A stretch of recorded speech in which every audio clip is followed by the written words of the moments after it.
오늘 매일 그대와 3부 시간에는요, 하늘로 교회를 담임하고 계신 신재겸 목사님 나오셔서 책에 빠지다로 한번 꾸며보도록 하겠습니다. 오늘 신재겸 목사님 나오셨어요. 안녕하세요, 목사님. 네, 반갑습니다. 네, 반갑습니다. 특별히 저기 4916님 반갑습니다. 네. 또 본인 칭찬하셨다고 또 이렇게 또 멘션을 직접 해주시네요. 꿀성대 목사님 오래간만이에요. 오늘 말씀 기대돼요. 라고 4926님께서 번호 잘못 말씀하셨어. 4926님께서 인사를 나눠주셨어요. 빅베어님은 어느 교회 목사님인지요? 라고 올려주셨네요. 네, 하나로 교회를 담임하고 계신 신재겸 목사님이십니다. 네, 목사님이시지만 워낙에 영문학을 전공하셨기 때문에 저희에게 아주 주옥 같은 좀 숨겨졌던 그런 책들을 그동안에 쭉 여러 권을 소개해 주셨어요. 네네. 그런데 오늘 제가 받아보니까 너무나 많이 알고 있는 책 제목이 딱 눈에 띄더라고요. 그렇죠. 네. 네, 걸리버 여행기. 어릴 때는 필독서잖아요. 필독서. 그렇죠. 네. 그런데 약간 좀 새로운 시각으로 보는 걸리버 여행기라고 보내주셨어요. 네. 어떤 시각일까요? 새롭다라기보다는 사실 걸리버 여행기가 굉장히 긴 장편 소설이거든요. 네. 그래서 우리 어린 아이들 동화에 나오는 부분을 제외한 공개되지 않은 부분들, 많이 알려지지 않은 부분들이 있는데 네. 오늘 그 부분들을 여러분들과 같이 좀 나누면서 이 이야기를 풀어가면은 잘 아는 이야기지만 또 새롭게 더 알아가는 그런 재미가 있지 않을까 싶어서 이 책을 가지고 나왔습니다. 그러니까 숨어 있는 부분들을 이렇게 끄집어서 찾아가지고 오신 거군요. 네네. 진짜 제가 알고 있는 걸리버 여행기는 걸리버가 되게 거인이 되기도 하고 되게 조그만 사람이 되기도 하고 뭐 그 정도거든요. 네. 그 외에 또 숨겨진 이야기들이 있다는 얘기인 거죠. 사실은 걸리버가 커지고 작아지는 게 아니고요. 걸리버가 가는 나라의 사람들이 커지고 작아지는 것이죠. 이 무지에서 오는 제가 센스 있게 또 그렇게 얘기를 한 건데 그러니까 거인 나라에도 갔다가 소인국에도 갔다가 그렇죠. 그런 거죠. 네네. 네, 그러면은 이제 어떻게 이야기를 좀 꾸려 나가실지 아주 궁금합니다, 목사님. 먼저 간략하게 우리 그 작가에 대해서 조금 알아보고요.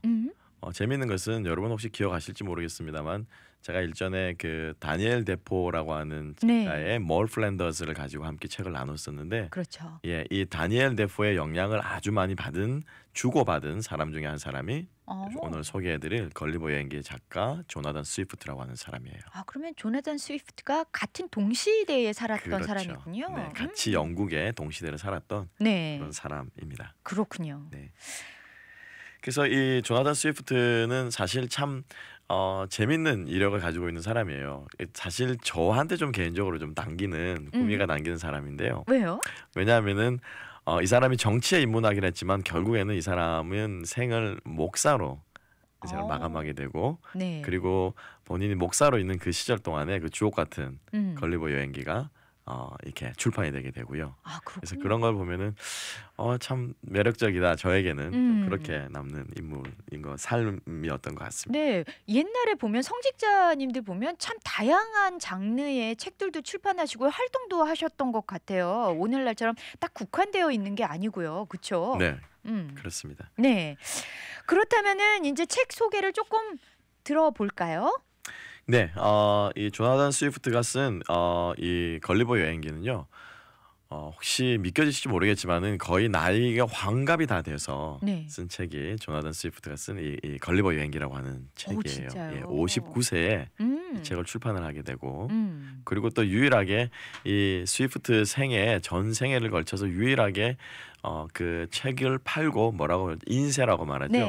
인세를 받을 수 있었던 유일한 책이 걸리버 여행기입니다. 그러니까 다르게 말하면은 그의 인생에 유일하게 작품 하나 남기고 갔다라고 볼 정도로 그렇게 많은 유명한 작품들을 쓰지는 않았는데 이 마지막으로 이 인기를 얻었던 이 작품이 영문학사에 있어서 손에 꼽힐 만큼 그러한 명작으로 인정을 받고 있는 그러한 작품이었던 거죠. 그러면 성공한 거 아닐까요? 무수한 다른 작품들이 알려지지 않아도 맞습니다. 이 하나로 자신의 이름을 완전히 전 세기에 걸쳐서 남긴 거니까요.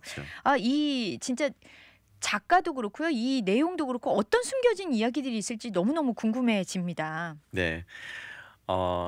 흔히 동화책에서 보는 많은 우리 동화들은 사실 거인국 그리고 대인국, 소인국 이제 두 개가 우리가 걸리버의 이야기로 우리가 거의 다 기억을 하고 있는데 사실은 걸리버의 여행은요 총 4번에 걸쳐 이루어집니다. 그래서 그 중에 첫 번째가 소인국에 방문하는 것이었고요. 네. 그리고 두 번째가 대인국.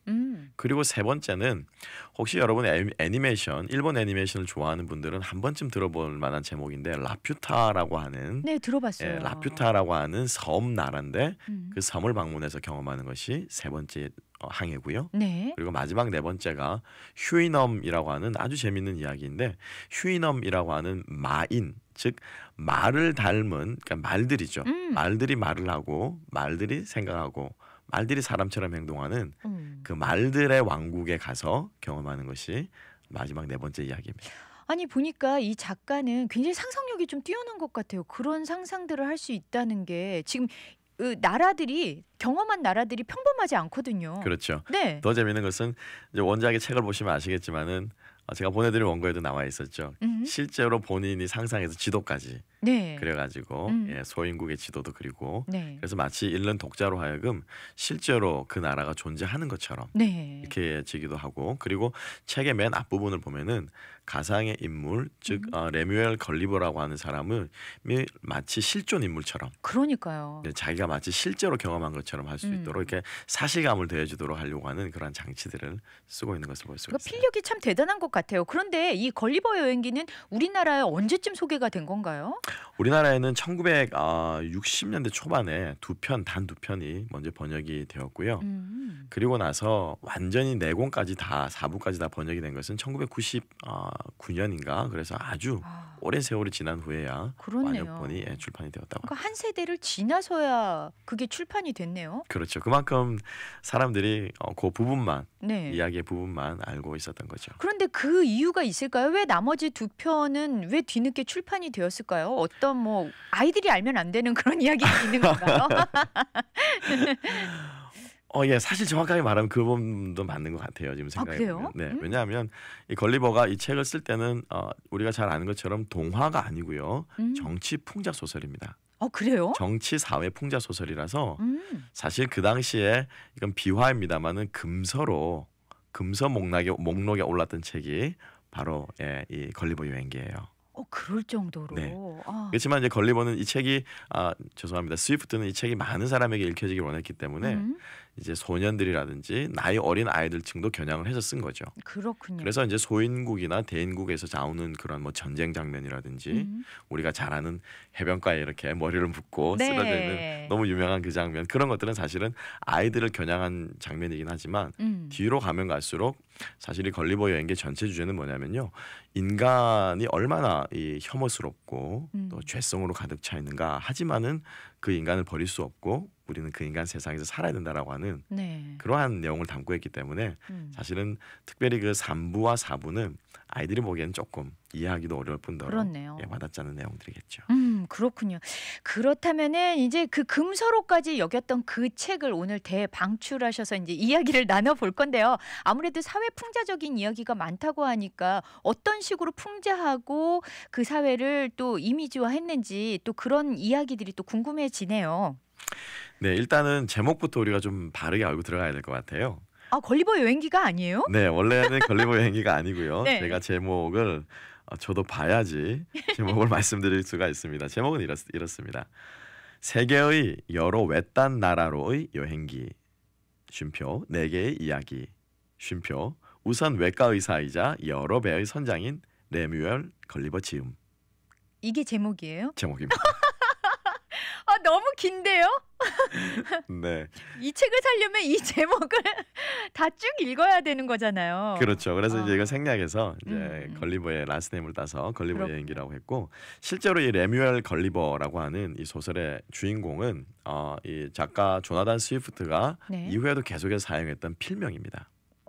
그래요? 네, 원래 우리로 치면 뭐 호 같은 게 있지 않아요? 네, 그런 필명으로 항상 레뮤엘 걸리버를 썼다고 해요. 그러면은 사실 그 어떤 주인공보다 자신이 가장 많이 들어간 그런 책인 거네요. 그렇죠. 그래서 이제 마치 뭐 거의 자기의 눈으로 본 세상이라고 봐도 아마 무방하지 않을까 싶어요. 그렇네요. 그렇다면은 도대체 이 스위프트는 어떤 눈으로 세상을 보았나요? 총 4나라를 방문을 하면서 그가 풍자하고자 한 당시의 영국과 아일랜드, 특히 영국이죠. 네. 영국의 그 정치상에 대해서 이야기를 많이 하게 되는데요. 이것은 스위프트가 그 당시에 가장 유명한 정치적으로 영향력이 있었던 윌리엄 템플이라고 하는 사람의 개인 비서로 일할 수 있는 기회를 얻게 됩니다. 네. 물론 템플 경은 그 당시에 스위프트가 비서로 일할 때는 정계를 떠난 은퇴한이었지만은 거물이었어요. 네. 그래서 그 거물 뒤에서 비서로 있으면서 여러 가지 많은 비리들을 보았겠죠. 그렇죠. 정치판이 돌아가는 것들을 보았겠죠. 그래서 그것들을 통해서 본 영국의 정치라든지 사회라든지 이런 것들에 대해서 풍자를 했는데 네.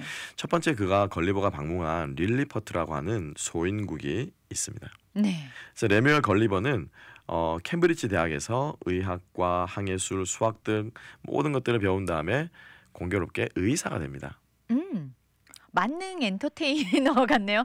굉장히 그렇죠. 그러니까 명석하고 좋은 그러니까 여러 가지 학식을 갖고 있는 사람이 의사로. 그렇죠. 네. 의사로 자기의 직업을 시작을 하지만 워낙 이 왕성한 모험심에 불탄 나머지 생애 많은 시간들을 의사를 접고 항해를 하는 모험에 쓰게 되는 것이죠. 그렇군요. 공교롭게도 스위프트 같은 경우에도 정치에 입문하려고 했지만은 결국에는 성직자로 그의 직업이 바뀌어진 것처럼 이 걸리버 같은 경우에도 원래는 의사였지만 자기의 인생의 많은 경험들은 사실은 모험가로서라는 경험들을 하게 되는 것이죠. 그렇군요.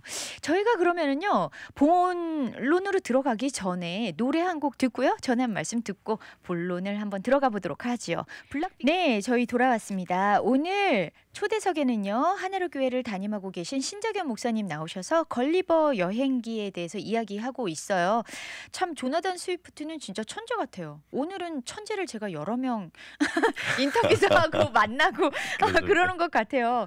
근데 이 당시에 18세기 이 당시에 이런 상상력을 가지고 책을 썼다는 게 참 너무 놀라운데 그럼 본격적으로 줄거리로 들어가서요. 첫 번째 나라. 네, 어떤 나라인가요? 예, 소인국의 이름은 우리가 소인국이라 부르는 그 이름은 원래 소설 속에는 릴리퍼트라고. 릴리퍼트. 예, 릴리퍼트라는 나라에 도착을 하게 되는 게 난파를 당해서 그 나라에 도착을 하게 됩니다. 네.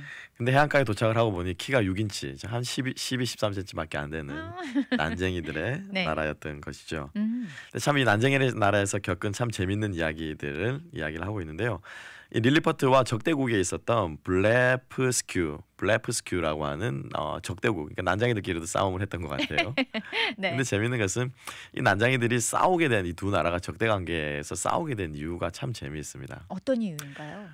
계란을 어떻게 깨먹느냐라고 하는 방법 때문에 이 두 나라가 결국에는 인명을 앗아가는. 계란을 깨먹는 방법이 여러 가지가 있나요?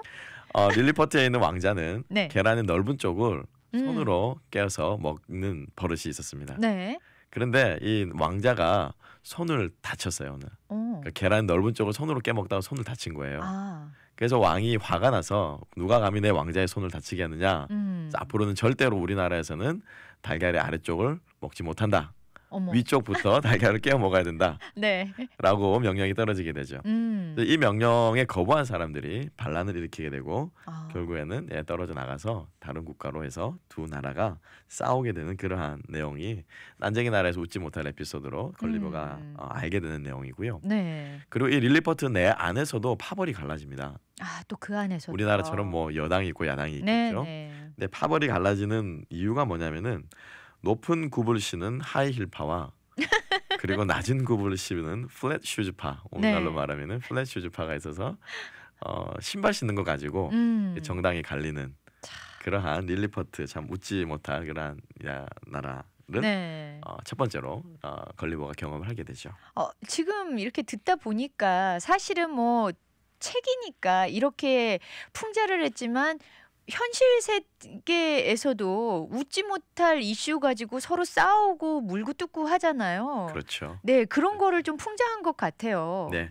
그래서 여기서 이 소인국에서 작가가 혹은 걸리버가 말하고자 하는 것은 사실 우리가 대단하다고 하는 사회법이라든지 제도라든지 그런 것들이 사실은 알고 보면 얼마나 별거 아닌 것일 수 있느냐. 왜냐하면 우리만 봐도 이 나라에서는 적용이 되는 게 저 나라에 가면 적용이 되지 않는 것들이 서로서로 많이 있죠. 그런 것들을 지금 풍자하고자 하는 그러한 내용인 것 같고요. 네.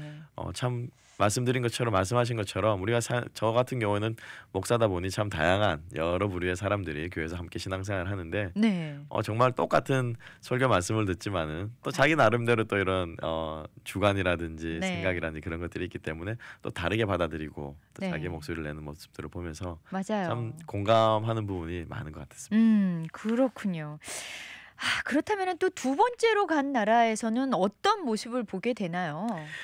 걸리버는 소행국 릴리푸트에서 쫓겨나게 되는데 그 쫓겨나는 원인이 뭐냐면은 왕궁에 불이 났습니다. 네. 근데 도저히 이제 불을 끌 경황이 없는 거죠. 너무 급한 나머지 걸리버에게 요청하자 걸리버는 오줌을 싸서 왕궁에 불을 끄게 됩니다. 네, 약간 불경하다는 이유로 그렇네요. 어디 감히 왕궁에다가 소변을 볼 수 있느냐. 불경하다는 이유로 정치인들의 눈밖에 난 걸리버는 전쟁에 참여하지 않는 아까 이야기했던 블레프스큐라고 하는 나라와 전쟁에 적극적으로 가담하지 않았다라는 이유로 이 왕궁의 불을 오줌으로 껐다는 것을 빌미 잡혀서 소행국에서 쫓겨나게 되죠. 약간 말하자면은 뭐 속담에 이제 실컷 물에 빠진 사람 건져냈더니 내 보따리 내 나라라는 식으로 어떤 저희가 살면서도 그 당면한 문제를 해결하고 났더니 다른 트집을 잡아서 그 사람을 음해하거나 또 욕하거나 이런 일들이 왕왕 벌어지잖아요. 그렇죠. 그런 걸 참 재미나게 또 그렇게 표현을 했네요. 네. 그런 일을 당하면 집으로 돌아가고 싶죠. 집 그렇죠. 싸가지고 돌아가고 싶고 또 억울한 일 당하면 가족 생각나고 그래서 결국 그 걸리버는 그 소행국을 탈출해서 영국으로 다시 돌아오게 됩니다. 그렇지만은 워낙 그 모험심이 몸에 밴 터라 곧 얼마 가지 않아서 다시 짐을 꾸려서 항해에 나서게 되는데요. 이번에는 거인 나라에 표류를 하게 됩니다. 거인 나라의 이름은 브롭딩넥라고 하는 이름이 어려워요. 일부러 좀 어렵게 해야 있어 보이지 않겠습니까? 그래서 브롭딩넥이라고 하는 나라에 표류를 하게 되는데 눈을 뜨고 보니까 어느 농부의 딸의 손에 자기가 쥐어져 있는 것이었습니다. 인형처럼. 그러면은 진짜 굉장히 큰 거인국이었던 거네요. 그렇죠. 그래서 이 농부의 딸은 이 걸리버를 장난감처럼 자기의 식탁 위에 올려놓고 재주를 부리게 하고 그것을 즐기는 그러한 애완견으로 이렇게 걸리버를 사용했었고 그것을 옆에서 지켜보던 아빠는 그것을 돈벌이로 삼았습니다. 그래서 마을 사람들에게 우리 집에 재밌는 인형이 있다, 동물이 있다, 애완동물이 있다라고 해서 그것을 돈벌이를 삼게 되고 이 소식은 곧 국왕에까지 알려지게 돼서 걸리버는 농부의 딸과 함께 왕궁으로 들어가게 됩니다. 그래요. 그러면 또 다른 세계의 어떤 경험을 하게 되는 건데 오늘날도 똑같은 것 같아요. 예나 지금이나 돈벌이로 뭘 이용하려는 거는 아주 사람이 심리가 참 신기해요. 어쩜 이렇게 동일할까요? 그렇죠. 하여튼 뭐 돈이 된다고 하면 늘 물불 안 가리죠. 그런 씁쓸한 모습도 있고요. 결국 걸리버는 그 브롭딩넥 국왕 앞에 가서 이제 어디에서 왔으며 또 자기가 왔는 그 영국이라고 하는 나라는 어떤 나라인가라는 이야기들을 아주 장황하게 정치 아까도 캠브리지에서 수학을 했으니 얼마나 학식이 많겠습니까? 그런데 참 재미있는 것은 이 국왕이 걸리버가 아무리 귀가 솔깃하고 그리고 또 영국의 그 당시에 법 제도와 사회와 모든 일을 앞서가는 문명에 대해서 이야기를 해줘도 도대체 들으려고 하지를 않습니다. 왜 듣지 않는 이유가 단 한 가지입니다. 뭘까요? 작다 이거죠. 난쟁이 나라에 뭐가 볼 게 있겠냐라고 하는 그 이야기, 그 생각 때문에 도무지 그 걸리버의 이야기를 들으려고 하지를 않는 것이죠. 어떻게 보면은 좀 선입견으로 인해서 그 어떤 이야기들도 걸러지지 않고 그냥 다 폄하되고 그러는 건가요, 목사님? 그렇죠. 당시 사회에도 그렇지 뭐 요즘도 마찬가지 아니겠습니까? 겉모습만으로 사람들을 평가하고 판단하고 하는 그 당시의 세태를 꼬집는 것이 아닐까라는 생각을 합니다. 참 씁쓸하네요. 아이러니한 것은 이렇게 참 잘난 나라 그리고 또 난쟁이의 이야기를 들으려고 하지 않는 그 나라 사람들도 상당히 겁이 많다라는 거예요. 잘난 척하지만 있는 척하고 강한 척하고 센 척하지만 외부에서는 이 거인족들을 이길 세력이 없겠죠. 나라들이 없겠죠. 그렇지만 이 내란이 일어날 것을 염려해서 이 거인족들은 늘 군대를 세우고 경비병을 세우고 그래서 군대를 따로 두고 있다라고 하는 그러한 내용을 걸리버의 입을 통해서 듣게 되고요. 그리고 이 잘난 거인 왕족들이 개걸스럽게 음식을 먹는 모습이라든지 그리고 또 뭐 폭식이라든지 그리고 낭비하는 그러한 모습들을 걸리버가 이렇게 옆에서 보면서 꼬집는 말투로 자기 여행기로 담고 있는 모습을 볼 수가 있습니다. 그러니까 또 여기에서 또 한 가지를 굳이 끄집어내자면 다 완벽하게 갖춰져 있는 것 같지만 그 안에도 맹점은 있는 것이고 또 어떤 약점이 없는 사람은 없는 것 같고요. 사회는 없는 것 같고 그렇죠. 네, 또 완벽해 보이고 고상해 보이지만 그 안에 추함과 또 그런 것들이 같이 공존한다는 거를 좀 네, 알려주는 지금 것 계속해서 같아요. 걸리버 네. 여행기를 통해서 스위프트가 말하고자 하는 것은 그것이죠. 사실 그 당시 영국 18세기 영국이라고 하면은 네, 산업혁명이 오늘날에 일어나고 오늘의 미국의 뭐 버금갈 정도로 전 그렇죠. 세계를 주름잡는 국가 초강대국 아니었습니까? 태양이 지지 않는 나라였잖아요. 그렇죠. 예. 네. 그렇지만 그 영국 사회의 이면에는 그런 온갖 추한 면들과 음. 그리고 참 범죄와 이런 것들이 참 많이 있었던 것을 사실은 이 걸리버가 보여주고자 하는 것이죠. 네, 그렇군요. 또 이렇게 목소리를 내어야만 또 사회가 개혁이 되니까 또 이런 의무감을 가지고 또 이렇게 앞장선 것이 아닌가라는 생각도 들어요. 네, 실제로 스위프트 같은 경우에는 굉장히 의협심이 많은 사람이었습니다. 그래서 네. 원래는 아버지가 영국계였는데요. 네. 태어나기는 아일랜드 더블린에서 태어났습니다. 우리가 잘 아는 것처럼 아일랜드와 영국은 굉장히 반목이 심했죠. 그렇죠. 그런데 이 스위프트가 영국에서 이제 템플경이 죽고 나서 낙향을 하게 되거든요. 네. 아일랜드에 가서 조국의 상황을 보니까 영국으로부터 너무 많은 수탈을 당하고 폭정을 당하고 식민지로서 억울함들이 많자 스위프트는 펜을 들어서 아일랜드 사람들을 격려하고 또 영국에 대해서 꺾이지 말고 일어날 것에 대해서 독려하는 그러한 힘을 발휘하는 그러한 글들도 많이 썼다고 해요. 그렇군요. 그렇게 하고 또 어떤 일이 있었나요? 그래서 이제 이 거인국에 뭐 폭식하는 거 험한 모습도 질리게 되는 보고, 거죠. 네네. 네. 그래서 인간이 얼마나 추악하고 악한 존재인가라는 것을 깨닫게 되고는 걸리버는 다시 고국으로 돌아옵니다. 네. 그리고는 또다시 이제 세 번째 여행을 떠나게 되는데요. 지치지도 않아요. 대단한 것 같아요. 네. 그렇습니다. 세 번째 배를 타고 항해를 나가는데 이번에는 해적선에게 약탈을 당하는 그러한 것을 되게 됩니다. 참 근데 재밌습니다. 모든 것들이 자기가 목적한 곳은 아니에요. 그렇네요. 이 네 모든 나라가 원래 가고자 했던 목적이 아니고 난파를 당하거나 네. 해적을 만나거나 네 번째에서 보겠지만은 그 배 안에서 또 선상반란이 일어나거나 이런 것들을 통해서 우연치 않게 네. 그렇게 가는 나라인데요. 세 번째로 가게 되는 나라는 발리바르비라고 하는 아주 과학 기술 최첨단이 있는 그러한 나라에 네. 걸리버가 도착을 하게 됩니다. 그 나라에 대해서 이야기해보기 전에 또 저희가 잠시 브레이크 타임이 있어야겠죠. 네, 매일 그대와 4부 시작하겠습니다. 이제 걸리버가 참 여러 나라를 거쳐서 발리바르비라는 네. 세 번째 나라에 도착을 한 거죠. 네네. 네, 이 나라는 굉장히 문명이 발달한, 특별히 과학기술이 발달한 네. 그런 나라라고 하셨어요. 네. 그래서 많은 위성 도시들을 거느리고 있는 발리바르비라고 나라인데요. 네. 그 중에 이제 하나가 이제 라퓨타라고 하는 섬나라입니다. 저희가 애니메이션에도 봤던. 네. 네. 근데 이 나라의 과학 기술이 얼마나 발달했느냐? 섬을 바다에서 띄울 정도로 과학 기술이 발달했다는 거죠. 그래서 그것을 상징적으로 보여주기 위해서 라퓨타라고 하는 천공에 떠 있는 그러한 나라를 설정을 하고 네. 해적에게 약탈당하는 이 배를 라퓨타에서 끌어올립니다. 오. 예, 그래서 끌어올려서 네. 걸리버가 그 나라를 이렇게 경험하게 되는군요. 경험하게 되는 것이죠.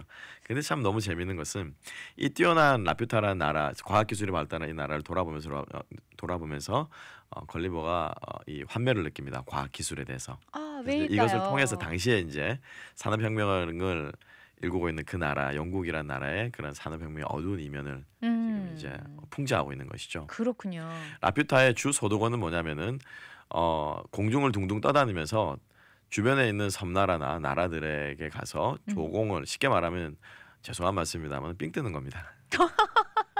어떻게 삥을 떴느냐? 네. 태양을 가리는 거죠. 자기네가 공중에 떠 있으니까. 네, 공중에 있는 그 섬으로 태양을 가립니다. 그리고는 태양이 없으면은 작물이나 사람들이 살아갈 수 없겠죠. 그렇죠. 그래서 위협을 해서 이렇게 사람들로부터 조공을 받으면서 나라를 이렇게 운영해 나가는 그러한 모습을 보면서 사실 이게 두 가지로 좀 우리가 해석을 할 수가 있는데 네. 그 당시 영국이 그런 기술력이나 군사력을 가지고 사실 아일랜드를 착취하고 식민지 그렇죠. 삼고 그리고 수많은 식민지를 거느리지 않았겠습니까? 그래서 영국이라고 하는 나라가 그런 것들을 가지고 네. 주변에 있는 그러한 나라들을 이렇게 착취하는 모습들을 그러니까 좋은 일에 쓰기보다는 오히려 그 힘을 이용해서 그런 거죠. 자국의 이익을 위해 더 나쁜 짓을 많이 한. 네. 그걸 좀 빗대어서 인자하는 것이었고요. 이야기했군요. 또 하나는 아까 말씀드린 것처럼 산업혁명의 어두운 이면들 그리고 인간이 소외된다든지 네. 그리고 또 다른 소설인 올리브 트위스트 같은 거를 보면은 아동역의 아동들의 노동력 착취들. 그렇죠. 아이들이 사이즈가 작잖아요. 네네. 근데 이 아이들을 굴뚝으로 집어넣었어요. 맞아요. 그래서 아이들이 굴뚝 청소부라든지 손이 닿지 않는 곳에 굉장히 많이 착취가 됐었죠. 마음이 너무 아픈데 이렇게 어두운 면을 또 제대로 또 꼬집어서 알려줬군요. 네. 그렇다면은 이 안에서 과연 이런 것만 어떤 불만을 표출했나요? 또 다른 문제점을 또 알게 되었나요?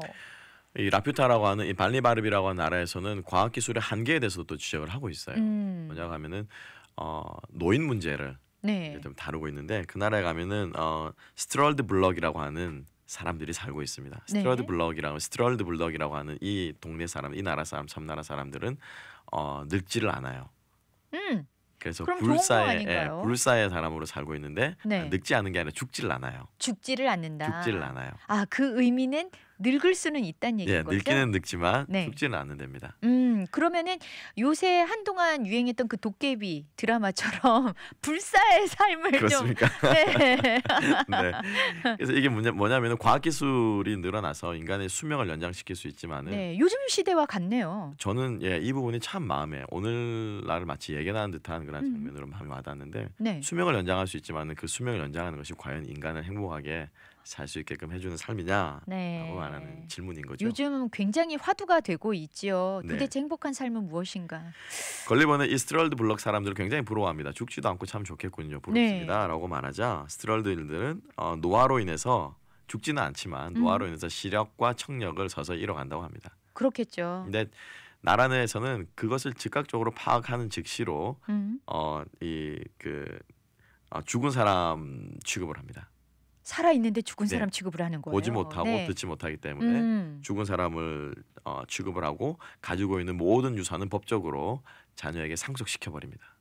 그러면은 다 힘들고 그런 상황으로 빠질 수밖에 없는 거잖아요. 그리고는 쥐꼬리만한 연금을 주어서 이렇게 겨우 목숨만 연명할 수 있도록 해주는 것이죠. 근데 너무나 소름 끼치는 게 지금 시대와 별반 다르지 않아요. 그렇죠. 네. 어쩌면 이렇게 싱크로율이 거의 100%에 이르는데 지금 굉장히 고민해봐야 되는 문제인 거잖아요. 이게 사실은. 그렇죠. 그래서 그냥 죽지 못해 살아가는 불사. 과연 이것이 행복한 삶인가에 대해서 스위프트는 걸리버는 도전하고 있는 거죠. 그래서 이 3부 이 라퓨타 이거 발리바르비라고 나라에서 이 걸리버가 이야기하고 한 것은 인간이 지금까지 쌓아올린 문명이나 지식적인 성취라고 하는 것이 자산이라고 하는 것이 얼마나 무의미한가 한심할 수 있는가라는 것을 풍자하고 있는 것이죠. 네, 마냥 발전한다고 해서 좋게만 우리가 여기고 그럴 수는 없다는 걸 단적으로 좀 보여주는 이야기인 것 같아요. 네, 목사님 오늘도 굉장히 이게 정말 한 시간에 얘기하기에는 너무나 많은 의미를 담고 있는 책이었네요. 걸리버 여행기가요. 네, 그렇습니다. 그렇지만 저희가 또 쭉 한번 이렇게 훑어볼 수 있는 귀한 시간을 가졌던 것 같아서 참 의미가 있습니다. 시간이 많지 않아서 마지막 네 번째는 소개해드리지 못했는데요. 사실 네 번째가 걸리버가 말하고자 하는 가장 많은 엑기스가 담겨 있는 것인데 결국에는 그렇게 비관적이고 그리고 염세적으로 인간의 부패한 그런 면들을 우리가 안고 살지만은 결국 이 걸리버는 돌아와서 그 자기의 유토피아가 이제 네 번째에 나와요. 유토피아에 대한 동경과 희망을 잃지 않고 그 유토피아를 동경하며 살아가는 그런 모습으로 마무리 짓고 있는데 시간이 되시면 꼭 네 번째 이야기를 또 읽어보시면 좋을 것 같습니다. 네, 정말 읽어봐야겠다는 생각을 했습니다. 끝 마무리로는 그렇지만 어렵고 힘든 사회에 살고 있지만 희망을 놓지 말자. 그런 의미로 또 받아들였습니다. 목사님 감사드려요. 네, 감사합니다.